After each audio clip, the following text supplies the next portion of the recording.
ప్రపంచంలోనే first tape record మహాభారతంలో ఉంది. అది మీకు తెలుసా?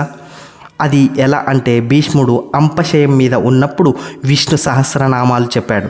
పాండవులు, కృష్ణుడు అందరూ చాలా శ్రద్ధగా విన్నారు. అయితే 1000 నామాలు ఎవరైనా గుర్తుపెట్టుకోగలరా?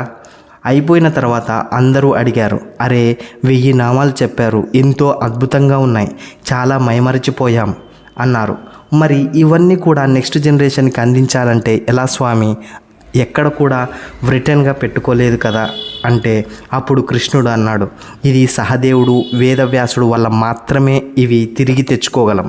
అవి ఎలా అంటే సహదేవుడు వేసుకున్న స్ఫటికమాల ఏంటి అంటే స్ఫటికానికి కామ్గా ఉన్నప్పుడు సౌండ్స్ని అబ్జర్వ్ చేసుకునే శక్తి ఉంటుంది. అప్పుడు మహాశివుని పూజిస్తే వెంటనే అవన్నీ కూడా ధ్వని తరంగాలుగా మారాయి.